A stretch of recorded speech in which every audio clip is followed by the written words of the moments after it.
दोस्तों, hello and welcome to my show be hit. और आज मेरा भाई मेरे सामने बैठा है। आज कोई गेस्ट नहीं है। मैं हर बार बोलता हूँ कि आज गेस्ट आए गेस्ट आए गेस्ट आए, कोई गेस्ट नहीं है भाई। आज मेरा भाई आया है, सिद्धू भाई। मैं बहुत प्यार करता हूँ, genuinely one of the most brilliant comedian. Please स्वागत करते हैं सिद्धू भाई। थैंक यू मेरे भाई। तो बहुत अच्छा लगा मिलके, धन्यवाद। एंड लाइन पहले ले ली मैंने। सिद्धू भाई, कैसा लग रहा है आपको भाई आके? बहुत बढ़िया। मुझे तो पता है यार, हमें कितने साल हो गए काम करते हुए। मुझे तुमसे कैसा प्यार है, मुझे यहाँ पे आने के लिए कोई स्क्रिप्ट नहीं है, कुछ नहीं। मुझे तो खूबसूरती यही कि कुछ तैयारी की जरूरत नहीं है। अच्छी बात ये कि स्क्रिप्ट तब भी नहीं होती थी जब हम लोग साथ में शो करते थे। क्योंकि मैं जेन्युइनली बताऊं, मैंने बहुत लोगों के लिए लिखा है, सिद्धू भाई के लिए भी लिखा है, लेकिन सिद्धू भाई राइटिंग से कुछ ऊपर की चीज है। ठीक है, सिद्धू भाई वो है जिनका कंपैरिजन में किसी कॉमेडियन से अगर करूं भी तो वो चार्ली चैपलिन है। तो सिद्धू भाई, सबसे पहले तो मैं आपसे ये पूछना चाहूंगा, क्योंकि भाई मैं आपको बहुत ज्यादा जानता हूँ। ठीक है, कुछ सवाल के जवाब हो सकता है मुझे खुद भी पता है, फिर भी मैं पूछूंगा, क्योंकि मैं शायद आज एक माध्यम हूँ और बात आपकी जनता से ही हो रही है। आप उन्हीं से हो रही है जिन्होंने आपको प्यार दिया है, जिन्होंने आपको बनाया, प्यार दिया है। तो भाई, आप में बहुत सारे टैलेंट हैं। सिद्धू भाई म्यूजिक इंस्ट्रूमेंट्स बहुत अच्छा प्ले करते हैं, आप गाते बहुत कमाल के हैं, आप में अध्यात्म की समझ बहुत अच्छी है, और कॉमेडी तो मुझे लगता है बताने की जरूरत भी नहीं है। लेकिन आपने चुना कॉमेडी को। मुझे बिल्कुल बचपन में ले जाइए, दर्शकों को एकदम नॉस्टैल्जिया, अपने नॉस्टैल्जिया में चले जाइए कि बताइए कहाँ से शुरू हुआ कि नहीं यार कॉमेडी चुनते हैं।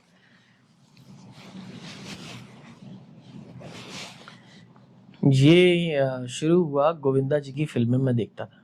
अच्छा। हाँ, और उसमें भी घर के अंदर जब गोविंदा जी कोई फिल्म चल रही है तो मैं घर में वो बन के, मैं कहाँ राजा भोज बन के घर में मैं पूरा डाल के पगड़ी वो सब करता था। तो मेरे पेरेंट्स को तब तो मजा आता था। फिर हाँ। मैंने देखा कि मुझे बचपन से मैं किसी भी कैरेक्टर से बहुत ऑब्सेस हो जाता था। जैसे अच्छा। कि मैंने बचपन में किसी हार्ट एक शो आता था, उसके अंदर एक मैजिशियन आ गया दावर करके। हाँ। तो वो ऐसे ऐसे करके कोई चीज कर रहा, जादू कर रहा, तो मैंने घर में वो लोहे की रॉड टेढ़ी मेढ़ी करके बना ली, मम्मी जादू, और यूं करके पीसी सरकार कभी बनाओ, कभी मुझे लगे मुझे माइकल जैक्सन बनना है, कभी मुझे। ये सफर से शुरुआत हो गई। अच्छा। क्योंकि मुझे कैरेक्टर्स पकड़ने में बहुत आसानी थी। ये मेरा नहीं है, ये कुछ है ही भीतर कि मुझे पता भी नहीं चलता कब मैंने किसी को ऑब्जर्व कर लिया। वो जब मैं उसकी बात कर रहा होता, उसके जैसे जेस्चर होते हैं तो मुझे पता लगता है मैं ऑब्जर्व कर चुका हूँ। फिर इसके बाद हमारी जो शुरुआत हुई वो ये हुई कि मुझे शो पहली बार मैंने अपनी सोसाइटी के अंदर परफॉर्म किया, फिर मुझे धीरे धीरे शोज मिलने लगे। एक किसी ने देखा इवेंट, तब इवेंट्स होते थे ऑर्केस्ट्रा और इसके, तो मुझे उन लोगों ने बुलाया कि आप आओगे परफॉर्म करने। मेरे माता पिता में इतना उनको शौक था देखने का कि मैं स्टेज पे खड़ा, हजारों लोग हंस रहे हैं देख के, छोटा सा बच्चा क्या कर रहा है। हाँ। और तब भी ये सब होता जाता, स्टेज पे हो जाता था उनसे। तो ये टाइम था जब मैंने शुरुआत करी। हाँ। और मुझे दूरदर्शन में पहला शो किया मैंने। अच्छा। हाँ, कुछ एपिसोड्स करे, तब मेरी उम्र थी 8 साल। क्या बात कर रहे हैं? हाँ, और मुझे पेमेंट मिली थी 750 रुपये। और 8 साल की उम्र में आपने परफॉर्म किया? हाँ भाई 9 साल तक मैं बेड पे सुसु करता था। क्या बात कर रहे हैं यार आप? हाँ भाई। और 750 रुपये मिले। और उससे पहले मैं शोज करने लगा था स्टेज के, जिसके मुझे मिलते थे 500 रुपये एक इवेंट।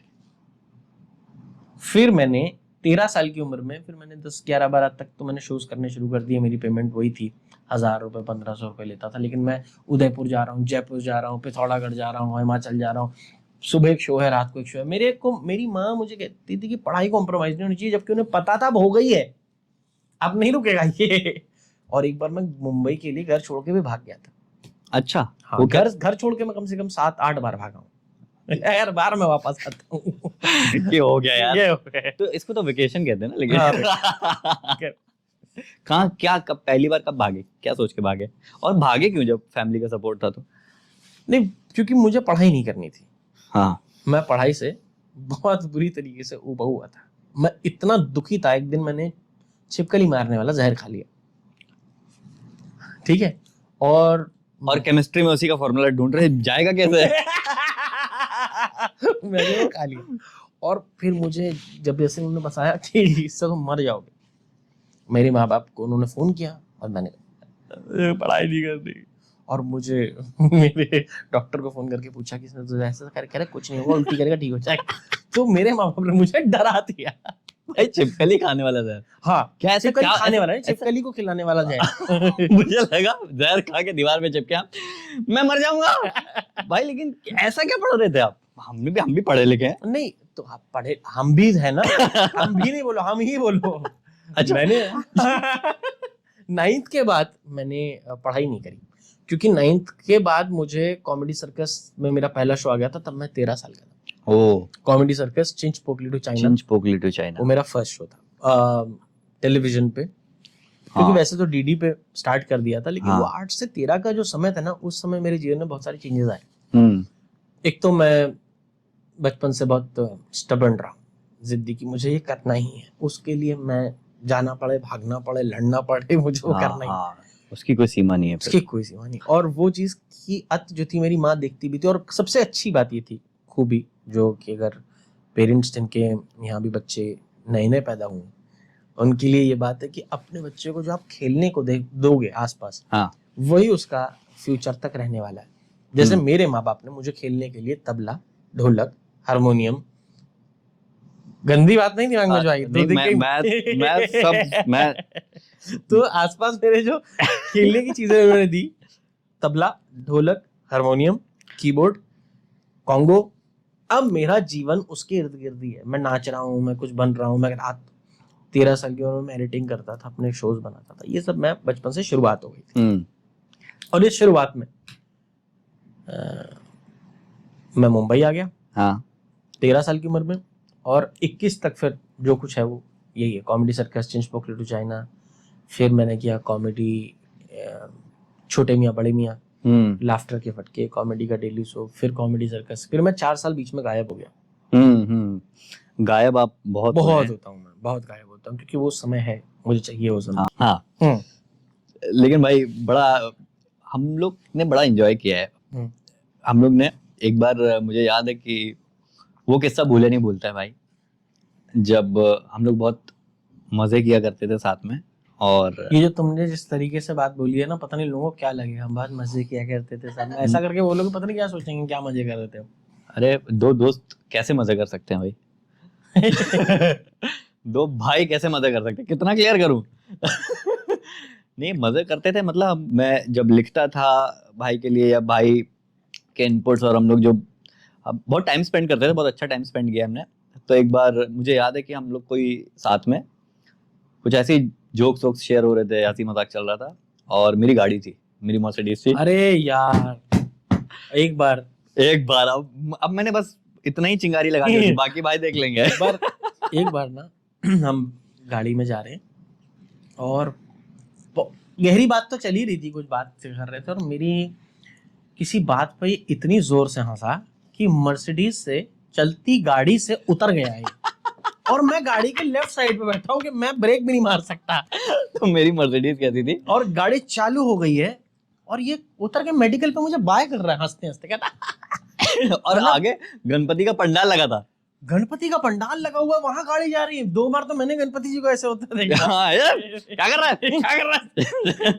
और हम लोग वहां पे, और मैं हंस रहा, कुत्तों की तरह हंस रहा, मेडिकल स्टोर पे मैं उतर गया। और मुझे लगा अगर पंडाल में चली गई गाड़ी, गलती से कुछ हो गया तो वहां के लोग क्या करेंगे आके, क्या अरे मूर्ति तोड़ी, इसको पकड़ो। हाँ, और जबकि हम लोग और ये छूट भी जाएगा, कह मैं तो भैया इनका चूहा हूँ। पहली बार मैं तो मतलब हिंदू पे बहुत हूँ, मैं हिंदू हूँ, पर फिर भी हिंदुओं से मार खाता कि ऐसे कैसे तूने गाड़ी बिठाई। लेकिन हम लोग ने बहुत सारे मजे किए, बहुत बहुत मजा आया है सिद्धू भाई, हम लोग ने काफी टाइम स्पेंड किया है। और एक बार शो पे हम लोग कॉमेडी सर्कस की शूट कर रहे हैं, हमने बोल दिया अपने डायरेक्टर को, निकुल सर को, मैं कहा आप चिंता मत करो, सुबह आपको, कहता नहीं मिली ना स्क्रिप्ट तो फिर देख। मैं कह अरे सर आप क्यों चिंता कर रहे हो, स्क्रिप्ट सुबह मिल जाएगी आपको। हमने कहा शोभित आप अपना बैठते हैं। तब मैं शराब पीता था तब मैं भी शराब पीता था।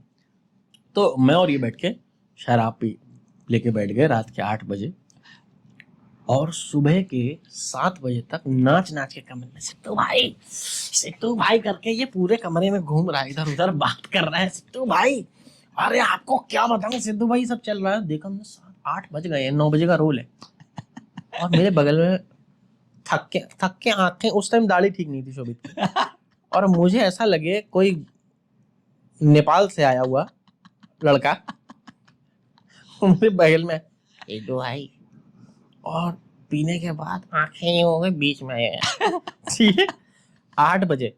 अब मैंने कहा कोई बात नहीं, सो जाओ, अब देखेंगे जो भी होगा। नहीं, 1 घंटे में हमने सोचा उठते लिखेंगे, उठते 1 लिखेंगे। घंटे में स्क्रिप्ट तैयार हो जाएगी, ऐसा सोचा।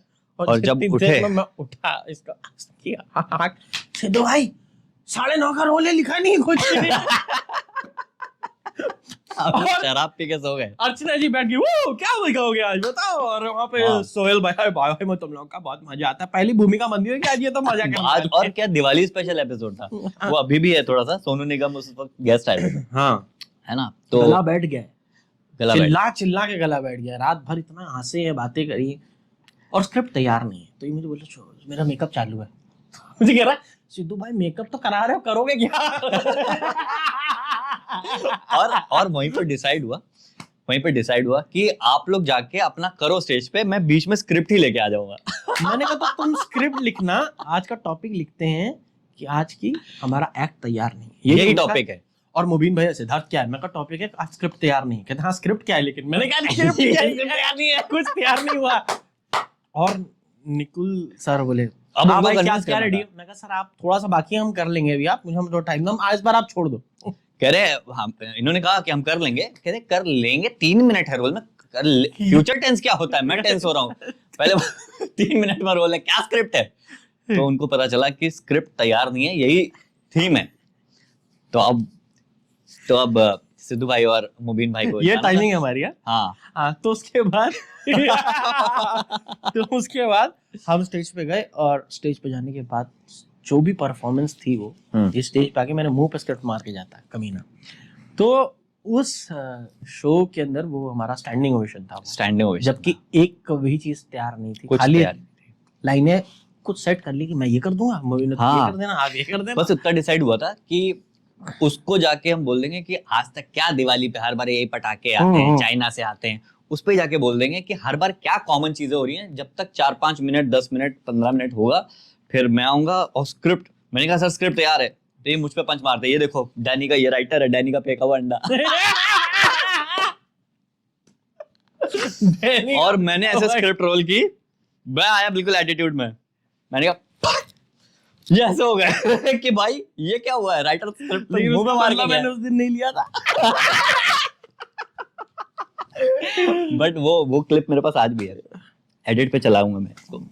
और पता है मैंने फेसबुक पे डाल दिया, मेरा फेसबुक ब्लॉक हो गया सोनी के राइट से। मैंने कहा इतना डालते हैं कि सिद्धू भाई हम लोग ने साथ में परफॉर्म किया है, और ब्लॉक मार दिया सालों ने। पता नहीं यार क्या हो गया ये, आजकल अपने कंटेंट के लिए इतने पागल हो चुके हैं लोग, ये नहीं कि दे दें। ये हाँ, और क्या, 150 रुपए ले लें, इससे ज्यादा क्या बजट? ये तो राइटर का बजट हो गया। आजकल निश्चिंत हो गया, क्योंकि उसे पता है चैनल से ज्यादा अपना चैनल बनाने में फायदा है, किसी चैनल से नहीं डर रहा। और क्या, ये कहाँ से ब्लॉक करोगे भाई? नहीं तो अच्छा सिद्धू भाई, हाँ, ठीक है, coming back to that topic जहाँ पे आप हाँ, थे, जहाँ पे आपने अध्यात्म की भाई इतनी, आप वहां से ही हम लोग कंटिन्यू जब एक बार मैंने एक बात और बोली इसको, मैंने कहा देखो, मुझसे बोल रहा सिद्धू भाई आप क्या बात थी, कुछ तुम कर रहे थे कि भाई सिंगल का कुछ, यही बात चल रही थी। भाई सिंगल है, आपको पता नहीं है कि लड़की जो एक ऊर्जा है ना, वो कुछ ऐसी है, कुछ बात चल रही थी। तो मैं उसको बोला देखो, जो लड़की होती है ना, हाँ वो पता है, तुम मैं लड़की उससे- को कहाँ, तो पता है, मेरे मुंह से कुछ बता रहा हूँ मैं उसे, तो पता मैं लड़की को कहाँ से देखता हूँ। तो ये हंसना शुरू कर दिया इसने, जो और मैं बहुत कुत्तों की तरह हंसा। मैंने कहा मैं बताता हूँ। अध्यात्म की बात चल रही थी, तो मैंने बोला, मैंने कहा भाई शादी कर लो ये वो। तो मैंने कहा क्योंकि पुरुष ऊर्जा, स्त्री ऊर्जा, तो महादेव में भी बहुत बड़ी गहरी बातें चल रही, सती की बात चल रही, महादेव की आदि शक्ति की बात चल रही, और सिद्धू भाई आध्यात्मिक अपना स्पिरिचुअल लेवल पे दूसरे। तो उन्होंने कहा कि मुझे जरूरत नहीं है शोभित, और तुमको पता है मैं अध्यात्म की बात कर रहे थे, लेकिन कहते हैं तुमको पता है मैं लड़की को कहाँ से देखता हूँ। और मेरी जो हंसी छूटी है, और मैं हंस रहा हूँ, पहले तो 15 मिनट में हंसा, तो कह रहे क्या हो गया? तो मैंने कहा जब आपने बोला ना कि तुम्हें पता है मैं लड़की को कहाँ से देखता हूँ, तो उधर ही ना एक जंगला लगा हुआ था, तो मुझे ऐसे इमेजिन हुआ कि सिद्धू भाई ऐसे लड़की को वहां से देखते हैं अरे लड़की जा रही हाय तो मैं पागल। पता है मैं लड़की को यहाँ से देखता हूँ। जबकि मैं बात कर रहा था कुछ फेमिनिन मिस्ट्री की, मैं ये हाँ। बात कर रहा था कि जो फेमिनिन मिस्ट्री है वो बहुत ही खामोशी से काम करते हैं, शांति से। पुरुष जो है बहुत अग्रेसिव है, मतलब उसका जो चलन है ना वो बहुत फिर आप राखी सावंत को नहीं जानते हैं? नहीं वैसे बात नहीं कर रहा अच्छा वो भी पुरुष ही है। नहीं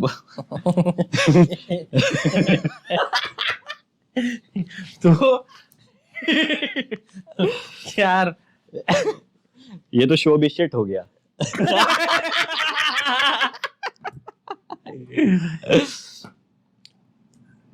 तो वो कोई बात नहीं, इतना पोर्शन हम सैनिटाइज कर देंगे।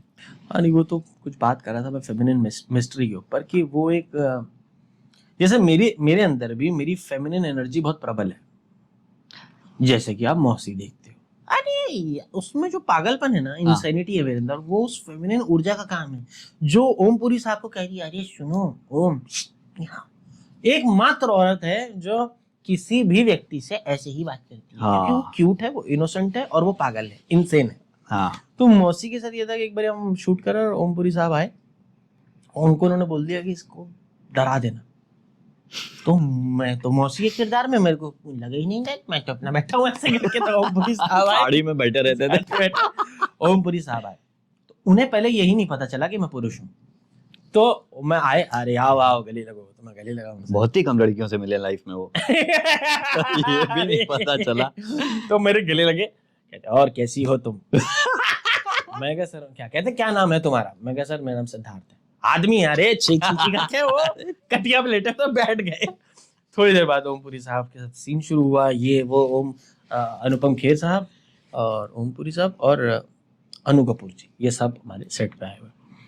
और मैंने अनु कपूर जी आए, अपने कुछ शेर लेके, देखो किस तरह ये महफिल की कुछ बताने शुरू करा। मौसी सुने, सफर तो मैंने किया था, वरना तो साजो सामान उसके था, मैं तो राजदार थी उसके, वरना तो सारे राज उसके थे। वो दरिया में प्यासा बैठा था। कहाँ बैठा था? दरिया में प्यासा बैठा था, जबकि समंदर तमाम उसके थे। धूप पर बैठा है छाँव देने को, जबकि दरख्त सारे सायादार उसके थे। यूं तो बजाहिर लोगों में मैंने रिस्क बांटा था। क्या बांटा था?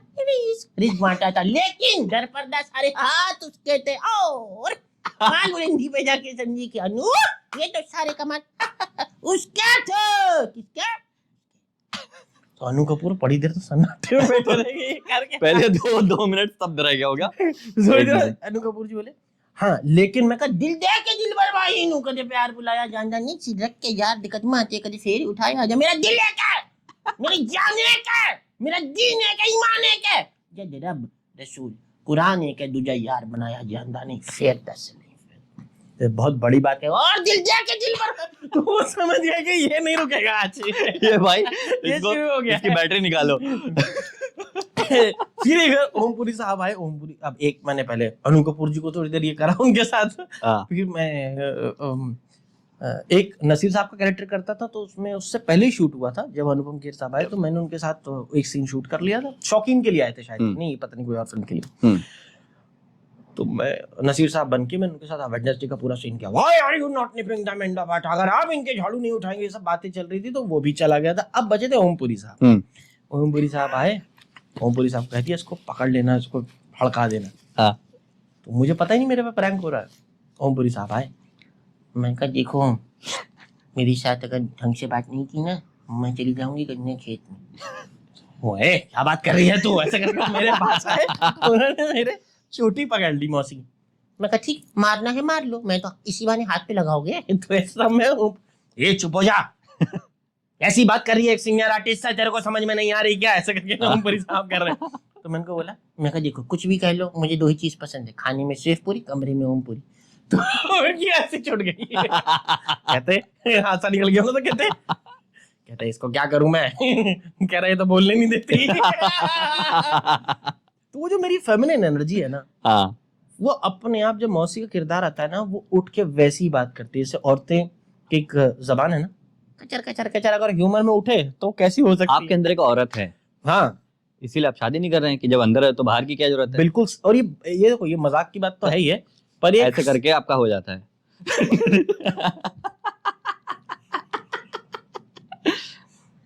रात में देखो, उठे, खुद की मांग भरी। उससे ज्यादा अगर तुमने कुछ कल्पना की तो मैं तुम्हें बता दूंगा, ठीक है? क्योंकि देखो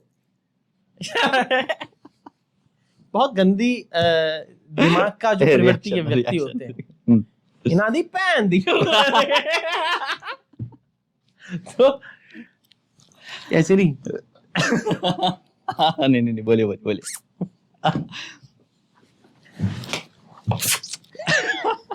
तो हाँ। एक बार जो तुम मेरे बारे में ये बात बोल रहे हो कि शायद इसलिए आप शादी नहीं कर रहे, एक बार मैंने इस बारे में बहुत गहनतम सोचा भी। एज औरत, एज पुरुष नहीं, हाँ, क्योंकि मैं जिसको तुम कह रहे हो ना कि शायद आपका ऐसे काम चल जाता है, ऐसे वाला काम नहीं मेरा चलता। काम ही नहीं है। हाँ, मेरा काम, अरे तो वो काम की बात थोड़ी कर रहा था मैं बोल रहा था कि आप ऐसी ही बात करते होंगे ना अपने आप से, जैसे नसीर और मौसी का आपने अंदर ही अफेयर चला दिया होगा। नहीं, अरे भाई बहन थे दोनों यार। अरे तो ऑन स्क्रीन ना। एक बात बोल रहा हूँ, वो तो आप बहुत सारे कैरेक्टर करते हैं, चलो ओमपुरी और मौसी का चला दिया होगा, पुरुष और स्त्री। देखो, जो मैं बात कह रहा था, तुम्हें मुझे बताओ, ये ह्यूमर पे ही करनी है, ये थोड़ा उधर भी जाना है तुम्हें? नहीं, हम कहीं भी जाएंगे। अच्छा, नसीर का कैरेक्टर कहाँ से शुरू हुआ था? नसीर कैसे आपने इन्वेंट किया? नसीर क्योंकि भाई इन्वेंट नहीं किया, 13 साल की उम्र में मैंने 35 बार ऑब्सेशन की, तो मुझे बचपन से प्रॉब्लम थी ना, अब ऑब्सेस हो जाते थे। मैं ऑब्सेस हो जाता। तो वेडनेसडे का मैं नुसरत फतेह अली खान से इतना ऑब्सेस हो गया कि मैं बर्गर खाने लगा। मैंने उन्हें लूप पे सुना है, और उनके रेयर वीडियोस निकाल के उनकी सुने, उनके इंटरव्यूज, वो कैसे थे, वो क्या थे, वो कैसे बने, क्या रियाज था उनके अंदर, क्या पागलपन था, किस तरह वो 12-12 घंटे रियाज। तो मेरे अंदर ऑब्सेशन में खाली व्यक्तित्व का नहीं लेता हूँ, मतलब व्यक्ति का नहीं लेता हूँ, उसके व्यक्तित्व को भी पकड़ लेता हूँ ऑब्सेसिव होके। तो नसीर साहब का आपने वही किया। बचपन मेरा पहला ऑब्सेशन फिल्म्स की तरफ से शुरू हुआ, तो वो नसीर साहब ही थे। और मैंने देखा जिससे मैं ऑब्सेस हुआ उससे मेरा बहुत प्रेम रहा है। मैं अगर नसीर साहब का कैरेक्टर करता हूँ, मैं उनसे बहुत प्यार करता हूँ, हालांकि मुझे नहीं पता कि उन्होंने कभी वो कि प्यार करते वो मुझे हैं प्यार कि करते हैं कि नहीं, पर मैं वो उन्हें फोन प्यार- ऑन किए थे ना एक बार आपको? नहीं तो तो क्या हुआ कि भी टैग करता हूँ। तो मैंने उनको पहली बार 13 साल 12 साल का था तब मैंने एक लाइन लेकिन नसीर की मुझे सुननी है अभी, ताकि मुझे मजा आ जाए। मैं अपने मजे के लिए कर रहा हूँ पॉडकास्ट आज। तो कुछ भी मेरी तारीफ में, शो में कैसा लग रहा हो, कुछ अपना। भाई इनका मुंह और मेरी 40 स्क्रिप्टें बराबर है। समझ रहे? भाई शोहिद साहब, कमाल की आपने कॉफी बनवाई है मीरा से, आप इतने टैलेंटेड हो सकते हैं इस बात का अनुमान ही नहीं था मुझे। क्योंकि इखलाक अहमद, मोहम्मद जहीर और खुर्शीद लाला, ये चारों इस पॉडकास्ट में घुसाए थे और एक कॉकरोच हमारे बीच में बैठा है। फोटो डाल देंगे।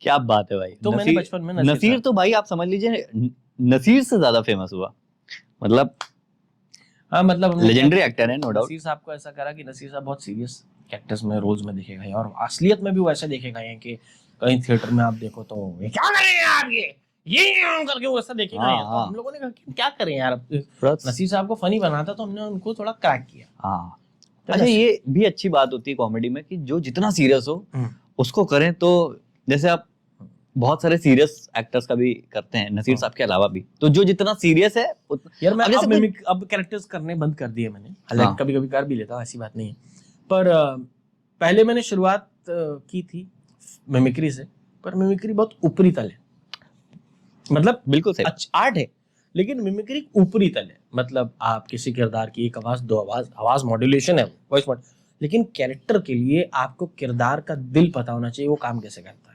जैसे कि नसीर साहब का पहले सीरियसनेस को पकड़ा, तब उस दिल को ट्वीक करा हमने, दिल को करा ये पागल है, क्यूट है, इनोसेंट बनाया। इनोसेंस के साथ खेलना आसान हो गया कि भाई मैं बॉस हूं इस घर का, जो चाहूंगा वही होगा। तो मौसी ने कहा हाँ तू तो बॉस है, तो झाड़ू पोछा तो तू ही लगाएगा ना। अरे हाँ, ये तो मैंने सोचा ही, तो पूरा घर उससे साफ करवा दिया। हाँ। क्यों? क्योंकि वो इनोसेंट है। हाँ, इनोसेंस एट इट्स पीक है वो। Its peak. उसे याद आ गया कि मैं बॉस हूँ, लेकिन मौसी को पता है तो ये तो हम्म। मौसी ने उसको झाड़ू पोछा झाड़ू पोछा लगा लो। के पूरा घर साफ करा हाँ। दिया। अरे तो बॉस साहब पूरा घर साफ हो गया। हाँ, हमारे साम्राज्य में हमने सब साफ कर दिया है। Very good. तो एक काम करो, बाहर जाके 2 किलो सब्जी भी ले आए महाराज। जी हाँ, हमारे साथ कोई सेनापति आएगा? कोई नहीं आएगा। ठीक है। अकेला चला गया सब्जियां लेने। ठीक, वहां जाके डील भी वैसी कर रहे हैं, 3 रुपए के आलू देना। अब वो बाहर से झटका खा के आता है, मैं कोई महाराज नहीं है, तू गधे, ये इतने के आलू है। तो घर आके आपने मेरा दिल तोड़ दिया दीदी, मैं तो कोई राजा भी नहीं, आपने मुझे राजा क्यों कहा? तू नहीं तो कहा मैं बॉस हूँ। हाँ, तो बॉस और राजा में फर्क तो होता है। तो ऐसी वाली जो ह्यूमर है ना, उसे क्रिएट करने के लिए हमने इनर वर्ल्ड को पहले क्रिएट किया है। मैंने पहले नसीर के इनर वर्ल्ड को क्रिएट करा, और ऐसे ही जितने भी कैरेक्टर्स हैं उनके कहीं ना कहीं दिल पकड़ने पड़ते हैं। मेरे देखे कि मैं पहले कैरेक्टर का दिल पकड़ कि कहाँ से बात कर रहा है, कैसे सोचता है, मन कैसा है इसका। अगर मुझे वो पकड़ में आ गया तो पूरा किरदार पकड़ में आ जाता है। अच्छा भाई, आप क्योंकि एक्चुअली मैं इसलिए नहीं कि आप, हम लोग कहीं ना कहीं मित्र हैं, भाई हैं, बट जेन्युइनली भाई मैं आपके आर्ट का फैन हूँ, जेन्युइनली भाई। और मैं इसलिए नहीं बोल रहा हूँ कि ये खुद मैं उसकी आर्ट का फैन हूँ भाई। हाँ, नहीं मैं आपकी आर्ट है भी नहीं है। हाँ, पेटीएम पर 150 रुपए प्राप्त हुए। नहीं, but genuinely I am a fan of his art. और क्योंकि हम जब कॉमेडी लिखते हैं तो एक राइटर लाइनों तक ही सीमित है, एक सिचुएशन हम क्रिएट कर सकते हैं, बट कुछ उससे ऊपर की चीजें, जैसे अगर मैं कॉमेडी सपोज एक एग्जांपल के तौर पे बोलूँ तो लाइनों वाली कॉमेडी होती है जो कपिल सर भी करते हैं, कृष्णा भी करते हैं, कि है ना, कि गुंडे जा रहे हैं या लड़कियां जा रही हैं और गुंडों ने कमेंट पास कर दिया, हाँ लड़कियां की दे, तेरे घर में माँ बहन नहीं है, पता नहीं मैं तो सुबह से बाहर हूँ। ठीक है, वो एक ये वाली कॉमेडी होती है जो लाइनों वाली होती है। एक रोस्ट वाली कॉमेडी होती है कि भाई कोई बौना है, कहती ये इतना छोटा, ये आज भी मर जाए तो इसको मिसकैरेज ही कहेंगे। ठीक है। अच्छा, ये बात मैं सबको बताना चाहता हूँ, रोस्ट में इससे भयंकर और गंदा रोस्ट लिखने वाला मैंने आदमी नहीं देखा। बहुत गंदा रोस्ट। किसी को रोस्ट लिखवाना हो प्लीज कॉन्टैक्ट होगा। और आप उल्टा से पैसे, कभी कभी आप, ये खुद आपको पैसे देगा इस बात के कि मुझे कीड़ा निकालना है, मुझे किसी को जलील करवा लो प्लीज, प्लीज जलील करवा लो। मैं दिल नहीं बनता था बीच में कि जब तक किसी की 2-4 बेइज्जतियां ना कर दूं, दिल नहीं बनता था। लेकिन सिद्धार्थ भाई ऐसे हैं कि कुछ लाइनों के बियॉन्ड है। मतलब जैसे अभी डिस्कशन हम लोग कर भी रहे थे कि वो वाली स्क्रिप्ट जो तैयार नहीं थी, ये मैं बहुत अच्छी बात बताता हूँ। चार्ली चैपलिन, जिसने भी फिल्म देखी होगी चैपलिन या चार्ली चैपलिन को पता होगा, तो चैपलिन फिल्म वहां से शुरू होती, मेरे आंसू निकल गए थे। और फिल्म शुरू होती है, एक लेडी है, औरत है जो डांस कर रही है, और वहां पे जो ऑडियंस बैठी है वो अपने अपने काम में बिजी है। कोई बात कर रहा है, कोई मीटिंग कर रहा है। वो लेडी एज परफॉर्मर बहुत ही बुरा फील कर रही है और ऑडियंस एकदम ध्यान नहीं दे रही है। और एक टाइम पे वो अपना, क्योंकि डांस भी कर रही, गाना भी गा रही है, साथ में माइक लगा हुआ है, और वो गा रही, और एक टाइम पे लोग इरिटेट हो जाते हैं और हाथ में जो आता है वो उठा के फेंक देते हैं। और एक फेंकता है, फिर दूसरे का लग गया था, दूसरा भी फेंक देता है, चुप। और वो जो लेडी परफॉर्मर है वो बिल्कुल सत्ते में चली जाती है, स्तब्ध हो जाती है कि आर्ट की इतनी बड़ी बेइज्जती। और वहां पे दिखाते हैं एक छोटा सा बच्चा आता है दौड़ते और ऐसे आता है और ऐसे गिर जाता है और लोग रुक जाते हैं और फिर ऐसे उठता है वो और फिर वो डांस करने लगता है और फिर से वो ऐसा एक्ट करता है जैसे कि केले का छिलका पड़ा है और जाते फिसल जाता है, सब हंसने लगते हैं। वो चार्ली चैपलिन था और उसने पहली बार अपनी माँ का सम्मान बचाया था। हालांकि उसकी माँ उसके बाद ये ट्रॉमा सह नहीं पाई थी और बहुत ही मेंटली वो चैलेंज हो गई थी, और बहुत ट्रैजिक कहानी थी चार्ली चैपलिन की। और चार्ली चैपलिन की कहानी ही शुरू हुई, उसका बहुत मशहूर कोट था कि दुख से ही कॉमेडी निकलती है, दुख की पराकाष्ठा हाथ से है। बहुत अच्छी बात है, बहुत सही बात भी है। और भाई मैं जेन्युइनली बता रहा हूँ आपको, ये मैं बिल्कुल भी इसलिए नहीं कि आप भाई हो, दोस्त हो, लेकिन चार्ली चैपलिन, अब पता नहीं लोग कितना उस पर वो करेंगे, लेकिन मुझे आपका फिजिकल ह्यूमर ज्यादा पसंद है। ये मेरा अपना ओपिनियन हो सकता है। एक्चुअली ऐसा भी है कि ये तुम्हारा मुझसे प्रेम है, समझो। नहीं, मैं तुम्हें एक चीज और बताता हूं, ये तुम्हारा देखो कैसे चार्ली चैपलिन नहीं मैं समझ गया, मैं बहुत ग्रेट। नहीं मैं समझ गया, देखिए मैं बिल्कुल भी ऐसी बात नहीं करूंगा कि हम दोनों गाली खाएं। नहीं, क्योंकि क्या होता है ना, सही भी बात क्यों कह रहे हो, मैं इसको ये बताता हूँ कि तुम्हारे देखे ये बात क्यों है कि मुझे आप ज्यादा पसंद।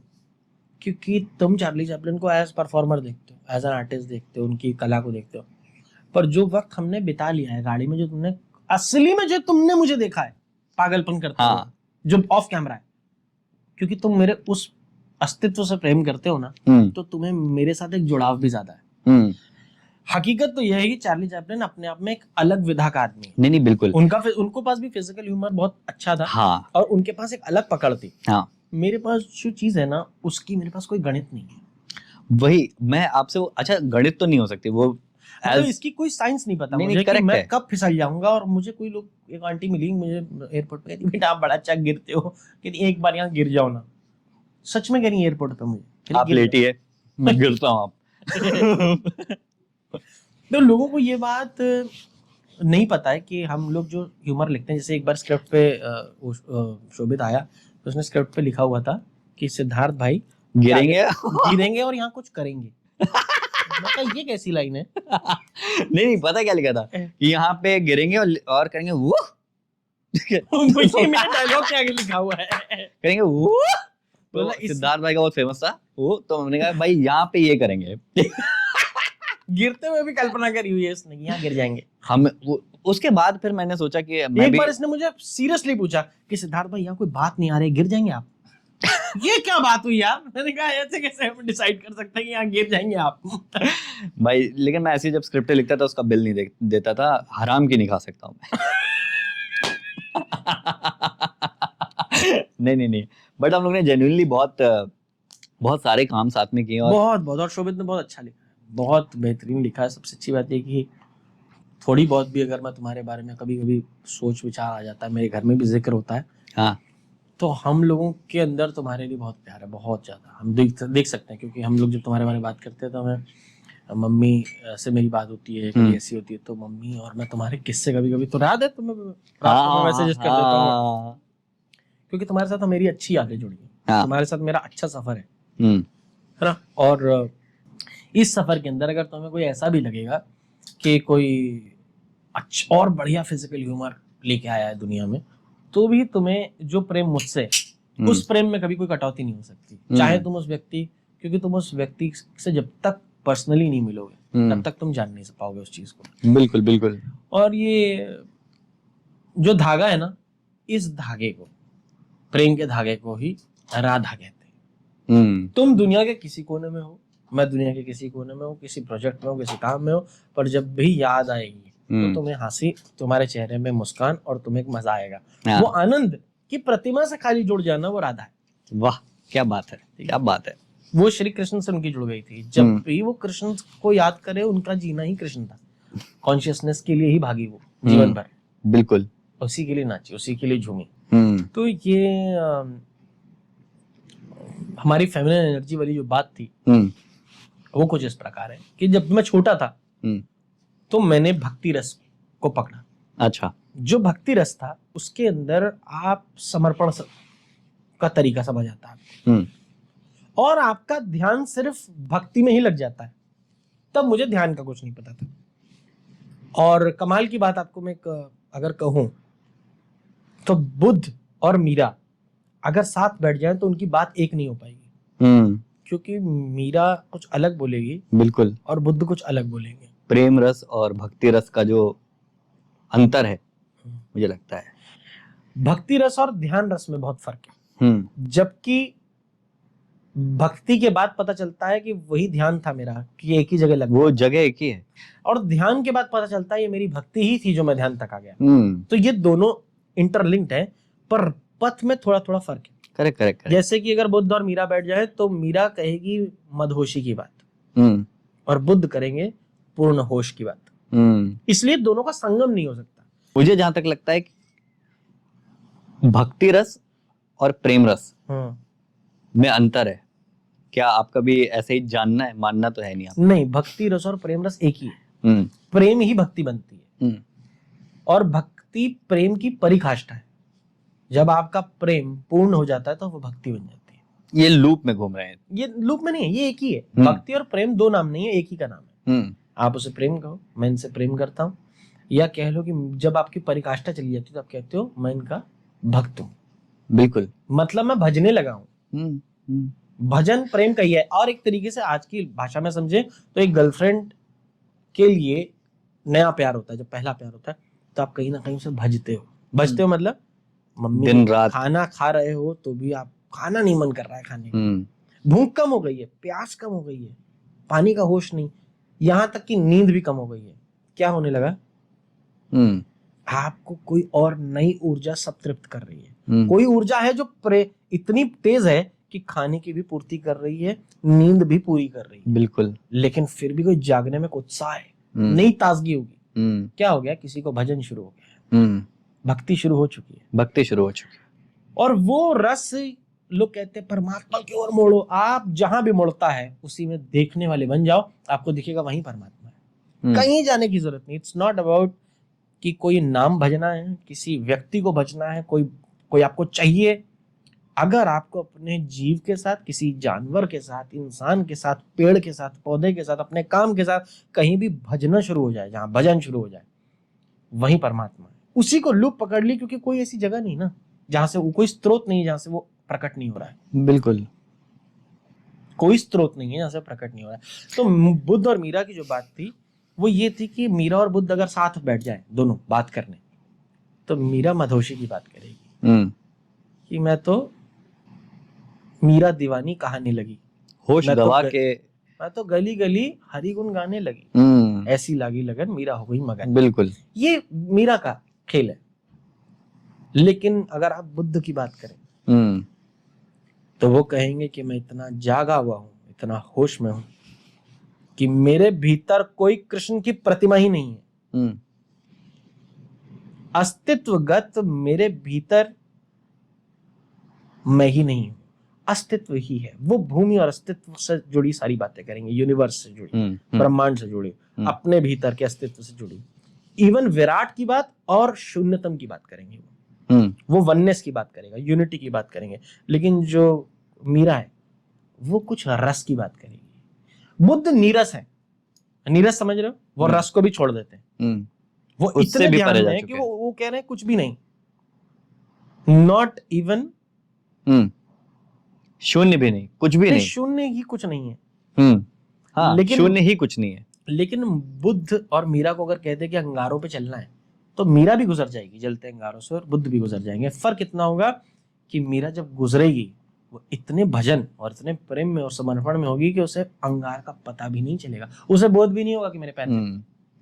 और अगर उसे बोध होगा भी कि मेरे जले हैं पैर, तो उसको उसकी बहुत खुशी होगी, आनंद होगा जलने का भी। लेकिन बुद्ध के साथ उल्टा होगा। बुद्ध को एक एक अंगार का पता चलेगा, और वहां अंगार के ऊपर गुजरते हुए इतने बोध में होंगे कि जितना उन्हें अंगार का पता चलेगा, एक नॉर्मल व्यक्ति को पता चल जाए तो उस दर्द में ही मर जाएगा। लेकिन बुद्ध इतने डिटैच है अपने शरीर के प्रति, और सजग भी, सजगता के कारण ही डिटैच है। बिल्कुल, कि वो देख सकते हैं कि मैं किस चीज से गुजर रहा हूँ। बस फर्क इतना है। इसीलिए एक बुद्ध को आप दर्द नहीं दे सकते, किसी भी बुद्धत्व पर पहुंचे व्यक्ति को आप सफरिंग नहीं दे सकते, पेन दे सकते हो, but you can not make him सफर।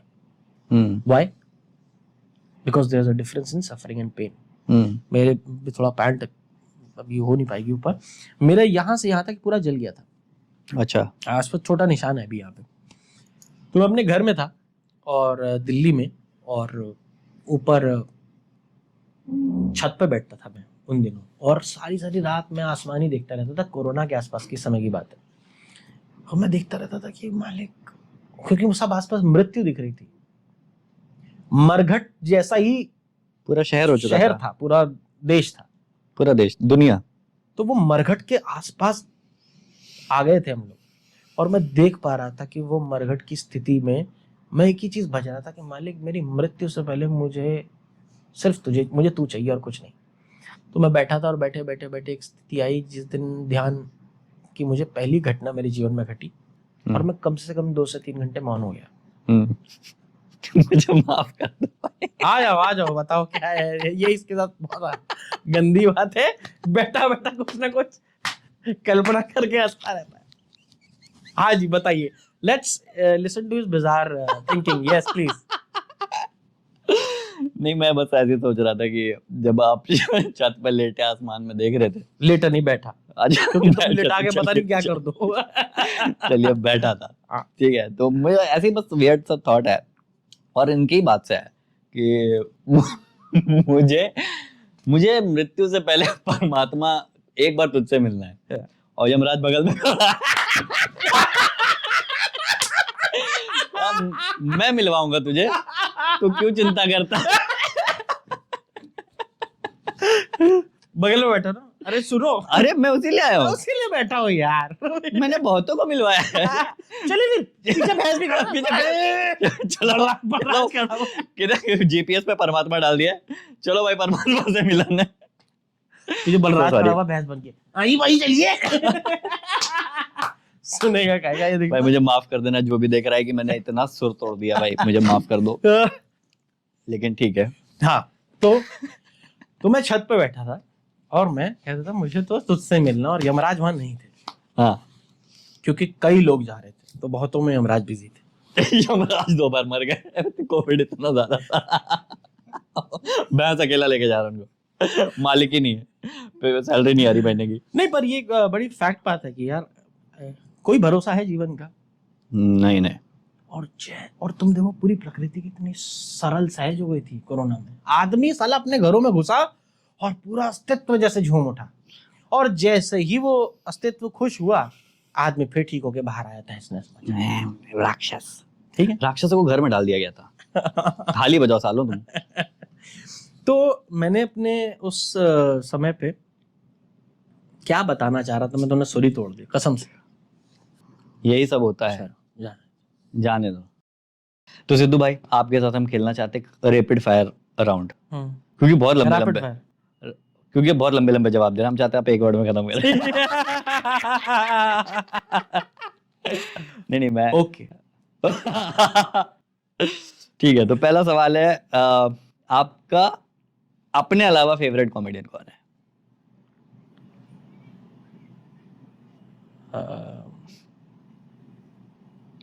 सच, आप लंबाई बोल दीजिए, जल्दी तो बोलेंगे। अच्छा, रैपिड फायर दोबारा शुरू कर।